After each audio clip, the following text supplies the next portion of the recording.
अस्सलाम वालेकुम। I hope आप सब ठीक होंगे, मज़े में होंगे। कल पाकिस्तान सुपर लीग सीज़न 11 का मैच आपने फॉलो किया होगा बिटवीन रावलपिंडी एंड मुल्तान सुल्तान।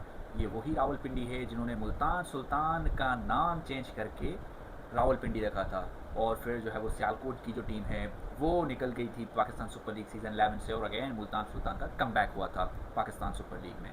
तो कल इन दोनों टीम्स का मैच था, और मुल्तान सुल्तान के जो नए ओनर है गोहर शाह, उन्होंने बोला था एक इंटरव्यू में कि इनके साथ तो मुकाबला हमारा बड़ा ही सख्त होने वाला है और हम इनको नहीं छोड़ेंगे। एंड ऐसा ही हुआ। जिस तरीके का कल मैच हुआ between Rawalpindi and Multan Sultan, 16.2 overs में मुल्तान सुल्तान ने टारगेट अपना चेस कर दिया। अब बात थोड़ी सी करेंगे कि ठीक है, मैच तो हो गया, वो डिटेल में तो मैं उस मैच में नहीं जाऊंगा कि क्या हुआ, क्या गलत हो रहा है, क्या नहीं हो रहा है। बट एक पर्टिकुलरली मुझे जो चीज़ जो है ना वो ऐसा समझे कि मुझे तकलीफ़ दे रही है, वो चीज़ है मोहम्मद रिजवान की ओपनिंग। अब एज़ यू नो कि मोहम्मद रिजवान का करियर ऑलमोस्ट जो है वो T20 फॉर्मेट में तो ख़त्म हो चुका है पाकिस्तान के लिए, बट अभी भी उसका जो ज़िद है ओपनिंग का, वो अभी भी ख़त्म नहीं हो रहा है।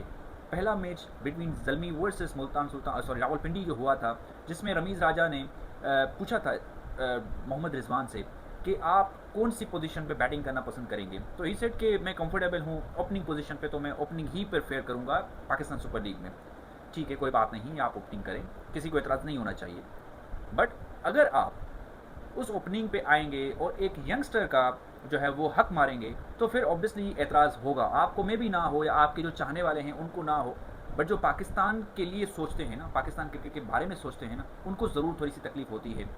अब रावलपिंडी की टीम में एक नौजवान है अब्दुल्ला फजल, लेफ्ट हैंडेड बैटर है, बड़ा ही टैलेंटेड बंदा है।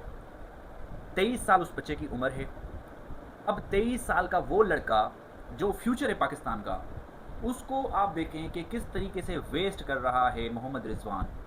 अब ऑब्वियसली हर कोई बोलेगा कि इसमें मोहम्मद रिजवान की गलती नहीं है। मैं इस पे बोलूँगा कि मोहम्मद रिजवान की ही गलती है, because he is the captain. Captain जो है वो ही रिस्पॉन्सिबल होता है हार और जीत का।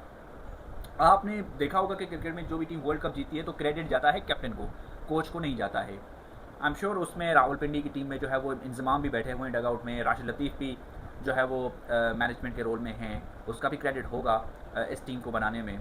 टीम अच्छी है रावलपिंडी की, there is no doubt about it, but इनका कॉम्बिनेशन जो है वो इनको समझ में नहीं आ रहा।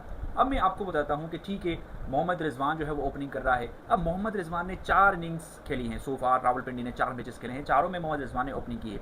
अब उन 4 इनिंग्स में टोटल 83 स्कोर किया है with the strike rate of 125। अब पहली इनिंग इन्होंने खेली 41 रन्स की 32 बॉल्स में versus Peshawar Zalmi, and we all know कि पेशावर ज़ल्मी का जो बॉलिंग अटैक है वो कितना अच्छा है, वी ऑल नो दैट, कोई इतना खास नहीं है वो। दूसरी इनिंग इन्होंने खेली, 21 रन्स बनाए 13 बॉलों पे वर्सेस कराची किंग्स, 2 रन्स बनाए थे 8 बॉलों में वर्सेस इस्लामाबाद तीसरी इनिंग में। चौथी इनिंग में इन्होंने बनाए 19 रन 13 बॉलों पे, जो कि कल जो मैच हुआ था वर्सेस मुल्तान सुल्तान, मुल्तान सुल्तान को ये खुद भी लीड कर चुके हैं। एंड ऑन अदर हैंड अगर हम अब्दुल्ला फजल की बात करें तो उन्होंने 4 इनिंग्स में 60 रन बनाए हैं 30 के एवरेज से with the strike rate of 181। अब पहला मैच जो वो ज़ल्मी के खिलाफ जो खेले थे वो लास्ट ओवर में बैटिंग करने आए थे, ही just face 2 balls and made 5 runs. उसके बाद दूसरे मैच में वो कराची किंग्स के अगेंस्ट खेले थे, वो 18वें ओवर में आए हैं, 7 बॉल उन्होंने फेस किए हैं और उस पर 18 रन उन्होंने बनाए। तीसरे मैच में उन्होंने इस्लामाबाद यूनाइटेड के अगेंस्ट वो 13th ओवर में आए थे, 16 बॉलें फेस की थी और 23 रन बना के आउट हो गए। कल वाला मैच जहाँ पे उसको प्रोमोट किया गया था मिडिल ऑर्डर में, अब तो he is not a middle order batter, वो कंफर्टेबल होता है आपके ओपनिंग स्लॉट पे, because he is an opener. उसने 12 इनिंग्स खेली हुई हैं, कोई इतना वास्ट एक्सपीरियंस नहीं है उसके पास भी, बट 12 जो मैचेस उसने T20 के खेले हुए हैं, आई मीन के वो डोमेस्टिक के मैचेस हैं, उन 12 मैचेस में उसकी अगर मैं बात करूं तो 11 इनिंग्स हैं, 480 रन हैं विद द एवरेज ऑफ 96 और स्ट्राइक रेट है 160 का। अब अगर आप ऐसे प्लेयर जो आपका सुपरस्टार बन सकता है, उसको आप कभी 6ठे नंबर पे भेज रहे हो, कभी 7वें नंबर पे भेज रहे हो, कभी वो 5 बॉलें फेस कर रहा है, कभी वो 2 बॉलें फेस कर रहा है, तो इस तरीके से तो आप अपने प्लेयर्स को तो आप चांस दोगे नहीं, बिकॉज आपके पास मोहम्मद रिजवान साहब बैठे हैं रावलपिंडी की टीम में, वो कंफर्टेबल हैं, वो ओपनिंग के बगैर जो है वो आएंगे नहीं, बिकॉज उनकी गेम और उनके स्किल्स जो है वो बड़े लिमिटेड हैं, और उनके पास जो है वो शॉट्स भी जो है वो लिमिटेड है, एक ही साइड एक ही डायमेंशन में वो खेलते हैं लेग साइड पे। अब इसका डिसीजन किसको लेना चाहिए? रिजवान खुद एग्जाम्पल सेट करे कि भाई मैं अब फ्यूचर नहीं हूँ, मुझे जो खेलनी थी क्रिकेट पाकिस्तान के लिए T20 में के फॉर्मेट में, वो मैंने खेल ली है। Now it's time for the upcoming stars कि मैं उनको चांस दूँ ताकि वो सामने आए, वो आके पाकिस्तान को रिप्रेजेंट करें। बट ऐसा नहीं हो सकता है क्योंकि रिजवान साहब कंफर्टेबल नहीं हैं नंबर ओपनिंग के अलावा किसी और नंबर पे। तो इनके जो ओनर हैं जिन्होंने इंटरव्यू दिया था कि हम तो टीम बना रहे हैं रिजवान भाई के अराउंड, तो लो भाई 4 मैचेस आप जो है वो हार चुके हैं हो और ऑलमोस्ट आप जो है वो टूर्नामेंट से बाहर हो चुके हो। 6 मैचेस आपके ज़रूर रहते हैं, बट क्या 6 के 6 मैचेस आप जीतोगे? ऑन अदर हैंड अगर हम मुल्तान की बात करें तो वो 8 पॉइंट्स उनके पास हैं, उनके पास अभी भी 5 मैचेस पड़े हैं, तो वो उनको सिर्फ 2 मैचेस चाहिए 12 पॉइंट्स पे, तो वो स्ट्रेट अवे वो क्वालिफाई करेंगे प्लेऑफ्स में। आप तो नहीं करने वाले हो। तो now it's time for you कि आप थोड़ी सी हार्श डिसीजन लो और आप जो है वो रिजवान से बात करो कि भाई आप नीचे आ जाओ और अब्दुल्ला फजल को आप प्रमोट करो। इसमें ऐसा हरगिज़ नहीं होना चाहिए कि आप यासिर खान को बोलो कि वो आके 5वें नंबर पे आए, या कामरान गुलाम को आप जो है वो नीचे लेके आओ, या उसको आप ड्रॉप कर दो। रिजवान क्यों नहीं ड्रॉप हो सकता है? रिजवान की क्या परफॉर्मेंस है? 4 इनिंग्स में मैंने आपको बता दी कि उसके 83 रन हैं और वो पावर प्ले खेलता है, ओपनर आता है।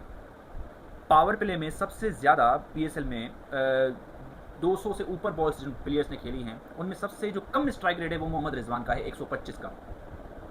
और अभी भी इनको समझ में नहीं आता कि भाई हमारी गेम अभी वो वैसी नहीं है। आपने 2020-21 में जो क्रिकेट खेलनी थी वो आपने खेली है, अब जो है वो क्रिकेट बहुत चेंज हो चुकी है। आपको 150 का स्ट्राइक रेट भी एक्सेप्टेबल नहीं है। अगर कोई 140 या 150 के बीच में के स्ट्राइक रेट के बीच में इनिंग खेलता है तो उसको भी एक इनिंग बोलते हैं कि ये एवरेज इनिंग है, और आप 125 के स्ट्राइक रेट से आप जो है वो पावर प्ले खेलते हो, जो कि कतन एक्सेप्टेबल नहीं है। तो I would request Mohammad Rizwan और रावलपिंडी की टीम मैनेजमेंट को कि यार आप अब्दुल्ला फजल को आप प्रमोट करो, उसको प्रॉपर आप चांस दो। एक बंदे का 96 का एवरेज है और स्ट्राइक रेट 160 प्लस का है, तो वो क्यों नहीं डिजर्व कर रहा है? रादर देन ठीक है मोहम्मद रिजवान सीनियर है, आपका कप्तान हो सकता है, मैं ये नहीं बोल रहा कि आप जो है वो उसको टूर्नामेंट के बीच में आप उसको ड्रॉप कर दो, मैं बिल्कुल ये नहीं बोल रहा। करना तो बनता है ड्रॉप उसको, बिकॉज जो परफॉर्मेंस है तो उस पर तो बनता है वो उसका ड्रॉप होना। बट अगर आप रिस्पेक्ट दे रहे हो तो वो ये रिजवान की भी रिस्पॉन्सिबिलिटी है कि यार आपसे अगर नहीं हो रही है तो आप दूसरे प्लेयर्स को आप चांस दो। अब इससे क्या हो रहा है कि रावलपिंडी डैरिल मिचेल जैसा प्लेयर और सैम ब्लिंक्स जैसा प्लेयर इनके पास है, बट वो सही से यूटिलाइज नहीं कर रहे हैं, बिकॉज डैरिल मिचेल 5वें नंबर पे आ रहा है। अब वो क्यों आ रहा है 5वें नंबर पे? वो भी प्रेशर यहाँ से बिल्ड हुआ है मीडिया का कि भाई आप जो है वो अब्दुल्ला फजल को प्रमोट करो। आज जो है वो कल वाला जो मैच हुआ था, अब्दुल्ला फजल को उन्होंने 4 नंबर पे भेजा, 5वें नंबर पे डैरिल मिचेल आ रहा है और 6ठे नंबर पे इनका जो है वो सैम ब्लिंक्स आ रहा है और 7वें नंबर पे इनका फॉरेस्टर आ रहा है। और जो फॉरेस्टर इनिंग खेल रहा है और जिस तरीके की सैम ब्लिंक्स जो है वो इनिंग खेलता है, उस तरह की इनिंग आप रिजवान से कभी भी एक्सपेक्ट नहीं कर सकते। Daryl Mitchell is a kind of player जो कि थोड़ा सा टाइम लेता है। अगर आपने ऑक्शन में उसको पिक किया था तो आपके माइंड में होना चाहिए था ना कि डैरिल मिचेल किस तरह का प्लेयर है। ये इनकी भी गलती है, बिकॉज आपके पास जब एक रिजवान है तो आपको डैरिल मिचेल जैसा प्लेयर चाहिए ही नहीं, because Daryl Mitchell is a kind of player जो मैंने आपको बताया कि वो थोड़ा सा टाइम लेके खेलता है, उसके बाद वो चार्ज करता है।